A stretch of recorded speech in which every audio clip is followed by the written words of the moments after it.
What's up mga ka-farmers? So today's video mga ka-farmers ay magkaroon naman tayo ng reaction video. So meron akong nakita isa na naman na design ng isang babuyan. Ito po yung tinatawag na babuyang walang amoy. Sa channel ni Wenwen M Channel. So kung gusto niyo makita yung design niya at pwede niyo gayahin, pwede niyo puntahan mga ka-farmers. So bago yan, intro muna.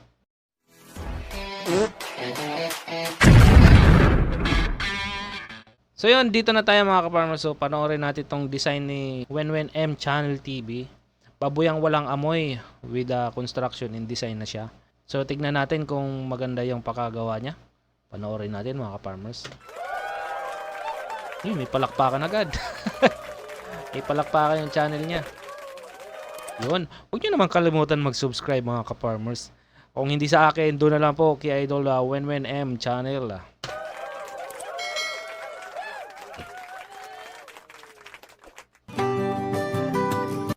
So, ito yung construction ng kanyang babuyan.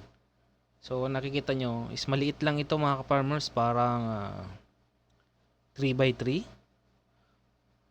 yung sukat nito.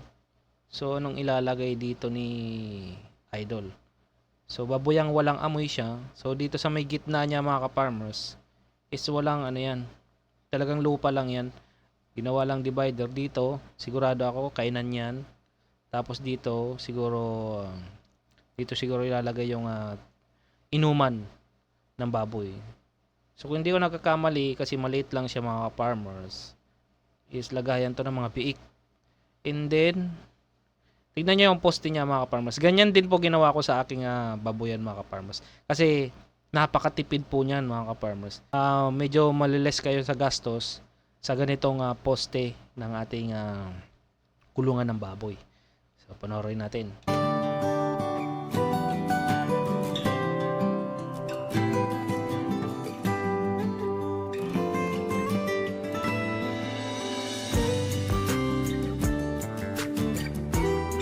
Tignan nyo, medyo mataas din kasi depende kasi dito sa lupa nila. Pero medyo slant yung lupa nila. So nag-adjust din itong kulungan nila. Medyo mataas ito. Pero pag nagawa na to mga ka-farmers is halos papantay na rin po yan kasi may ilalagay po dyan na darak, nipa ng nyog. Tapos dito po sa gitna na yan lalagyan ng nipa ng nyog, uling, saka darak para wala talagang amoy yung kulungan ng baboy. O diba? Slanting yung ano niya, mga ka-farmers.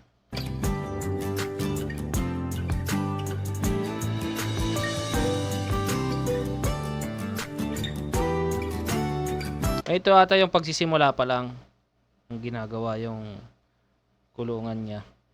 So mga picture pa lang ito mga ka-farmers.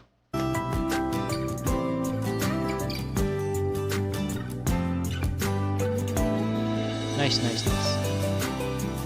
Para sa mga backyard, pwede na to. Mga ka-farmers, pwede nyo gayahin para iwas sa amoy.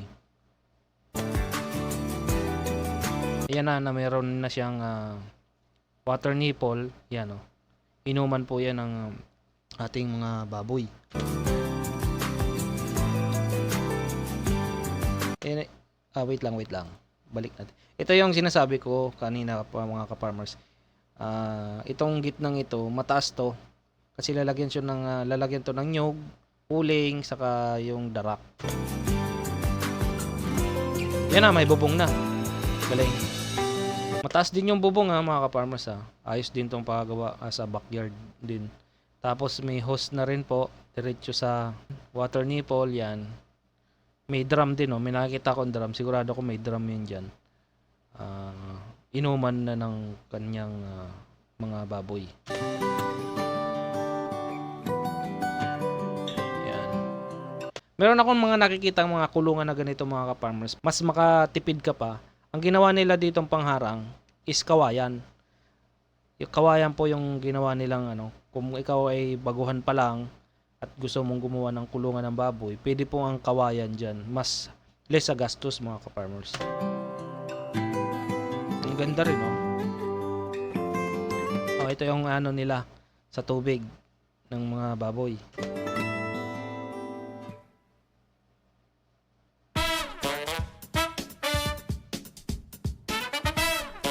Ayun, ang problema kay Silante.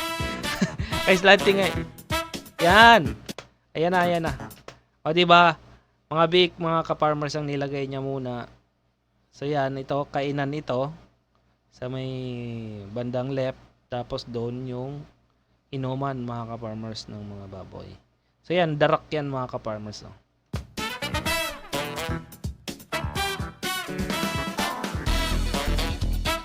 Ang cute ng isa. Ilang baboy yan? Ang dami rin, oh. Lampas 10 yan. Di ba sabi ko sa inyo, tataas yan, oh. Lilibil yan kahit sobrang taas nung ginawa nila.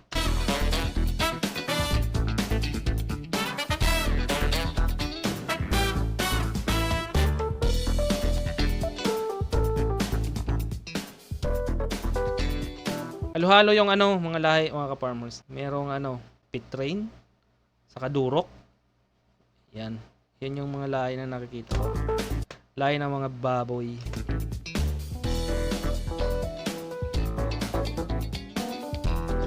Ang cute. Pero maliit lang siya, mga ka-farmers. Talagang ginawa lang ito para ata sa mga biik, kasi kung gagawin patiner yan, ay nako, hindi kakayanin yan. Pag lumaki ang mga baboy na yan, sobrang dami.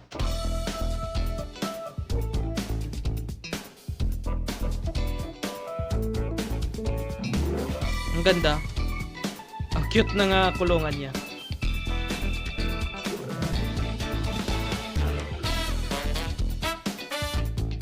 Yan, magtuturok si kuya. So, yan ang isa sa pinaka-importante pag may biik kayo, mga ka-farmers, is magturok tayo ng vitamin sa ating mga baboy.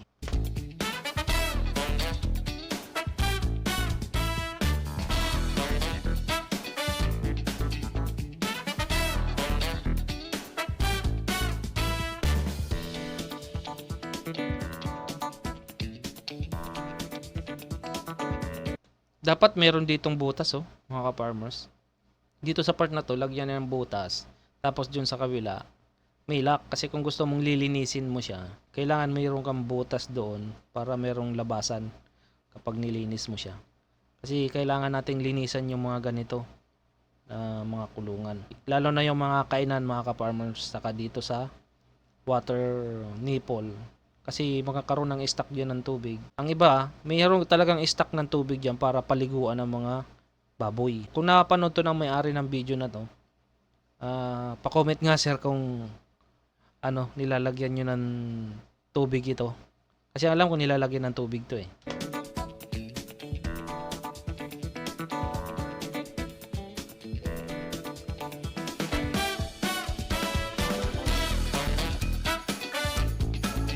Nice one, kuya.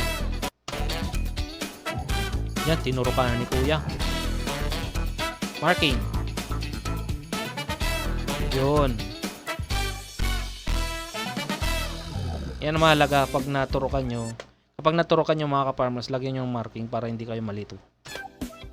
Baka mamaya nadoble nyo na yung biik na bibigyan nyo.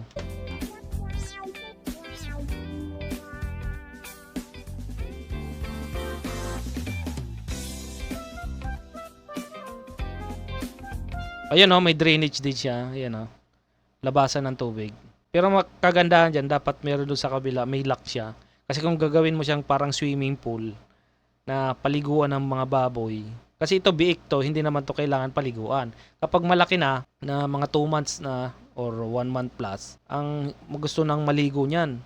So, kung lalagyan mo ng tubig dito para paliguan nila, dapat dun sa kabila nitong tubo na to, meron siyang lock para hindi agad-agad na mahuhulog yung tubig. Tapos kapag lilinisin, tatanggalin mo lang yung lock para malinis siya, mawala yung mga tubig.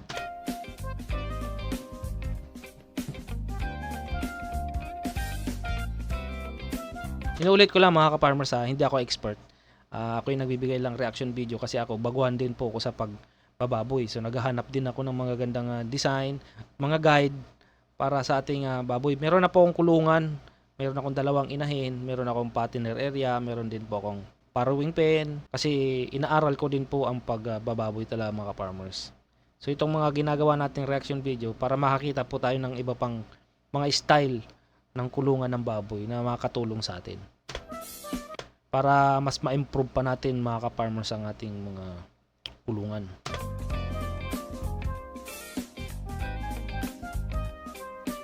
Galing oh, may water nipple din siya. Umiinom na yung mga baboy.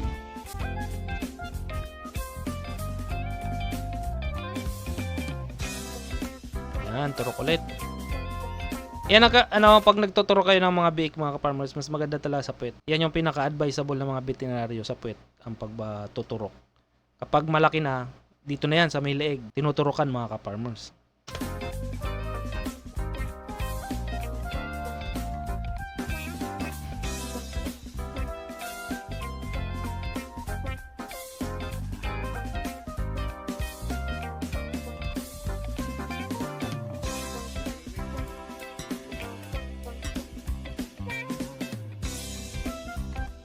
Yun, may marking. Yan na palagi pag magtuturo kayo, magma-marking kayo mga ka-farmers. Problema pa may itim na baboy, paano mo marking yun? Pero mas maganda talaga dyan mga ka-farmers, gumamit siya ng pentel pen. Kung itim naman, kung mayroon itim sa gamit kayo ng puti.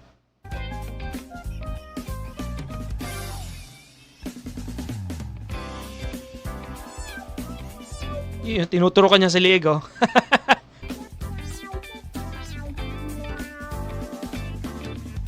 Yan, tinurokan niya ba sa liig? Tingnan natin. Ayun, oh, tinurokan niya sa liig. Pero ang pinaka-the best talaga sa puwet muna pag mga ganitong edad, mga ka-farmers.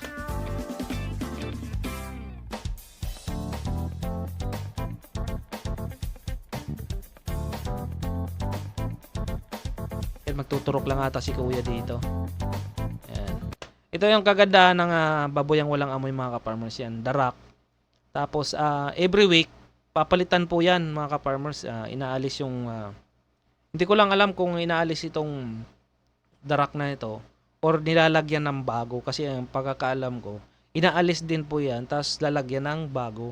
Yung iba pong ang iba po na may mga ganitong kulungan, pag meron silang lumang darak na dito nakalagay sa kulungan ng baboy, is umiilalim daw po yun. So walagyan na lang po ng bagong darak para yung ilalim na yon magiging siyang pataba na pwede natin ilagay sa ating mga halaman. Kapag wala ng baboy, kukunin yun, tapos yun, gagawin siyang fertilizer mga ka-farmers.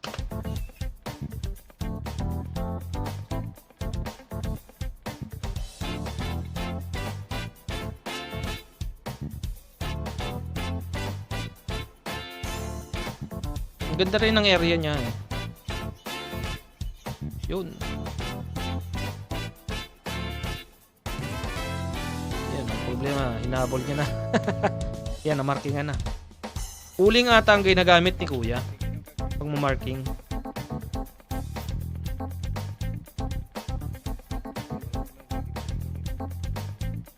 Halo-halo dito, may durok, may pit train, may land race.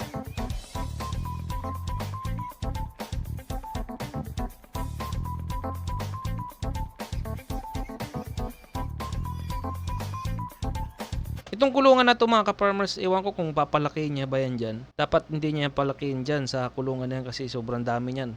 Hindi magkakasya ang mga baboy dyan, sigurado ako. Sobrang dami niyan, lapasan po yung biik niya. So kung bibenta niya yung baboy niya dito na mga panglitsunin, pwede pa. Mga 1 month, mga 25 kilos or 30 kilos. Tapos dispose niya na.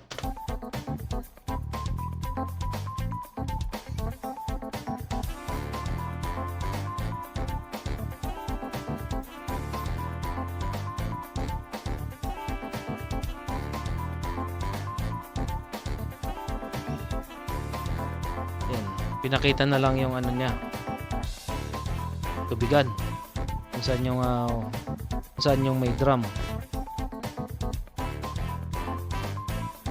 Yan ang source of water niya, backup water supply yun.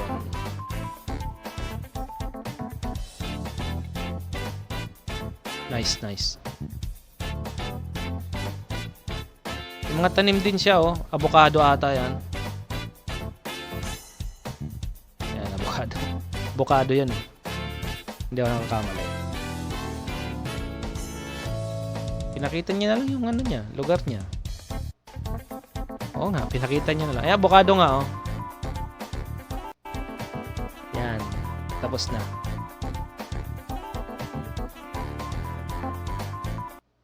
So, yun. Mga ka-farmers. Shoutout pala kay Winwin M Channel TV. Thank you po sa pag-share ng ganitong mga kulungan. So, malaking tulong po yan mga ka-farmers sa ating, lalo na sa mga baguhan sa pagbababoy. Guide din po yan, mga ganyan na kulungan. So, hanggang dyan lang ang aking reaction video mga ka-farmers. Sana may natutunan po kayo. So, ako po ay isang baguhan din. Gusto ko rin matuto kaya naghahanap tayo ng mga ganitong mga design. So, hanggang dito lang mga ka-farmers. This is Nericos TV. Kung may comment man po kayo o suggestion, paki-comment na lang po sa aking channel at huwag niyo pong kakalimutan na mag-like at mag-share ng ating mga video. So hanggang dito na lang po. Bye-bye! Love you all! Hi, Nericos TV. Ako nga pala sumunod lang. Like, comment, share, and subscribe kay Nericos TV.